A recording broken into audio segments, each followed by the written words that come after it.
बिस्मिल्लाहिर्रहमानिर्रहीम। अस्सलाम वालेकुम व्यूअर्स, मैं हूं राजा आमिर अब्बास एडवोकेट।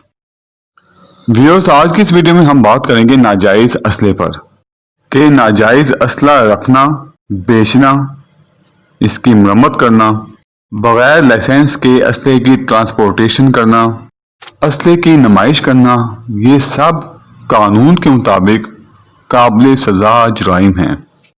गैर कानूनी असले से रिलेटेड जो कानून डील करता है उसका नाम है पाकिस्तान आर्म्स ऑर्डिनेंस 1965।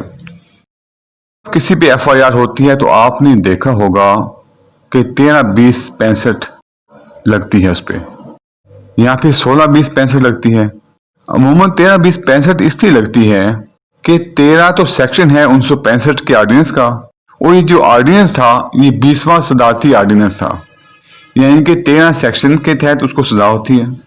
अब 20 जो है वो 20वां ऑर्डिनेंस था, जिसकी वजह से 13 के बाद 20 लगाया जाता है। वो ऑर्डिनेंस जो है वो है पाकिस्तान आर्म्स ऑर्डिनेंस 1965। और ऑर्डिनेंस को जो 1965 है वो उसके बाद लगाया जाता है कि 1965 का जो ऑर्डिनेंस है वो 20वां सदारती ऑर्डिनेंस है, उसकी 13 सेक्शन के तहत पर्चा दर्ज किया जाता है। 13, 20, 65 की तफसील बताने का मकसद ये है कि अक्सर लोग पूछते हैं कि 13, 20, 65 क्या चीज़ है। लोग समझते हैं कि शायद ये अलग-अलग सेक्शंस हैं, हालांकि ऐसा नहीं है। अब सेक्शन 13 के तहत जो जुर्म किया जाता है, यानी कि 13, 20, 65 के तहत जो जुर्म होता है उसकी सजा क्या है। सेक्शन 13 के सब सेक्शन 2 की सब क्लास A के मुताबिक, यानी कि 13(2)(a) के मुताबिक, अगर कोई शख्स नॉन प्रोहिबिटेड बोर यानी कि गैर ममनुआ असला अगर कोई शख्स रखता है तो ऐसे शख्स को 2 साल से 7 साल के दरमियान सजा हो सकती है और जुर्माना भी हो सकता है। लेकिन अगर कोई बंदा प्रोहिबिटेड बोर रखता है तो ऐसे शख्स को 4 साल से लेकर 10 साल के दरमियान कैद की सजा हो सकती है और साथ जुर्माना भी हो सकता है। इसी तरह कोई शख्स अगर 2 प्रोहिबिटेड बोर या फिर 5 नॉन प्रोहिबिटेड बोर अपने पास रखता है, या तीसरी सूरत यह है कि 1 प्रोहिबिटेड बोर और 2 नॉन प्रोहिबिटेड बोर अपने पास रखता है, तो ऐसा शख्स जब पकड़ा जाता है तो जुर्म साबित होने पर उसको 5 साल से लेकर 14 साल के दरमियान सजा हो सकती है और इसके साथ जुर्माना भी किया जा सकता है।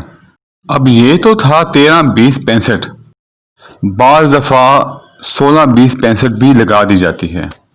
सेक्शन 16 ये कहता है कि किसी शख्स से असला तो बरामद हो जाए, लेकिन असला बाकायदा लाइसेंस याफ्ता था और असले के ऊपर बाकायदा लाइसेंस नंबर लगा हुआ है, लेकिन वो असला जिस शख्स से बरामद हुआ हो वो उस शख्स के नाम ना हो बल्कि किसी और शख्स के नाम हो, यानी कि ऐसा असला किसी और के पोजेशन से बरामद हो।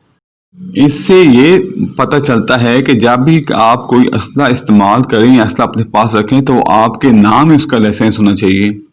इसी तरह आप किसी अनऑथोराइज शख्स से असला खरीद नहीं सकते। मिसाल के तौर पर मैं बाहर जाता हूँ, मुझे मेरे दोस्त मिल जाता है, उसके पास असला बहुत अच्छा है, मैं उससे कहती हूँ यार 20,000 ले लो, मुझे अपना ये असला दे दो। ऐसा नहीं हो सकता, क्योंकि जब भी असला खरीदें किसी सरकारी तौर पर ऑथोराइज डीलर से ही असला खरीदें तो फिर वो वैलिड होगा। इसकी मिसाल ऐसी हो सकती है कि कोई शख्स किसी अनऑथोराइज डीलर से जो कि लाइसेंस याफ्ता नहीं है, ऑथोराइज नहीं है, उससे कोई असला खरीद ले, या फिर कोई शख्स किसी ऐसे शख्स को असला सेल कर दे जो कि ऑथोराइज ही नहीं था, जिसके पास लाइसेंस ही नहीं था, तो ऐसी सूरत में भी 16, 20, 65 के तहत ही पर्चा दर्ज होगा। 16, 20, 65 के तहत अगर FIR दर्ज हो जाए तो जुर्म साबित होने पर 3 साल तक की कैद हो सकती है और साथ जुर्माना आयद हो सकता है। अगर आप असला लाइसेंस से मुतालिक डिटेल चाहते हैं तो आप मेरी दूसरी वीडियो मुलाहिजा कर सकते हैं। अगर आपको मेरी वीडियो पसंद आई हो तो प्लीज़ लाइक और शेयर कर दें, मेरे चैनल को सब्सक्राइब कर दें और बेल आइकन को प्रेस कर दें। अल्लाह हाफिज़।